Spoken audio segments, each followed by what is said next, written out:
Hello বন্ধুরা, কেমন আছো তোমরা সবাই? দেখতে পাচ্ছ আমার মাম্মা কোথায় বসে আছে? আজ আমার মাম্মা পার্লারে চলে আসছে। ফার্স্ট টাইম আমার মাম্মা পার্লারে হেয়ার কাট করবে।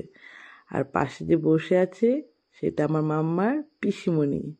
হ্যাঁ, আজ মাম্মার হেয়ার কাট হচ্ছে পিসিমণির পার্লারে।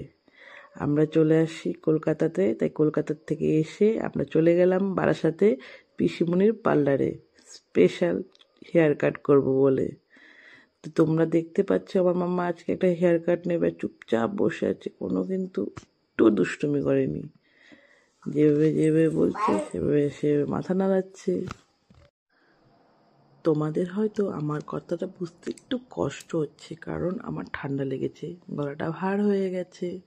তার জন্য সবাইকে আগের থেকে বলে দিচ্ছি সরি, কারণ তোমরা আমার কথাটা হয়তো বুঝতে একটু প্রবলেম হচ্ছে। কিন্তু কী করবো বলো, তোমাদের অনেক দিন ব্লগ দেওয়া হয় না, আর তোমরা আমাদের মেসেজে কন্টিনিউ মেসেজ করছো যে কেন আমি ব্লগ দিচ্ছি না। তাই ভাবলাম যে না, অনেক দিন রেস্ট হয়ে গেল, এবার তোমাদের কাছে নতুন নতুন ব্লগ নিয়ে চলে আসবো। আর তাই ফার্স্ট ব্লগ নিয়ে আসছি আমার মিষ্টিমার ব্লগ। আজ থেকে চালু হচ্ছে। 18 মাস পরে যখন ওর চুল কাটা হয়েছে তখন তোমাদের সঙ্গে ভিডিও শেয়ার করা হয়নি, তার কারণ ন্যানো মাথায় দেখতে কারোই ভালো লাগে না।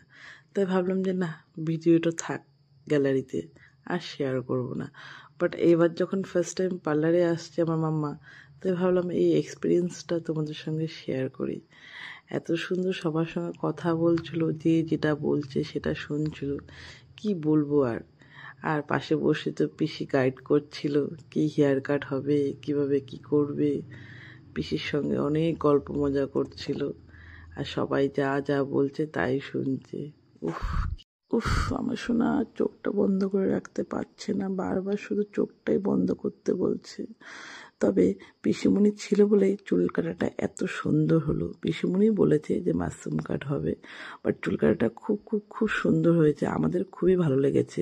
তোমাদের কেমন লেগেছে অবশ্যই জানিও। Tata, bye bye.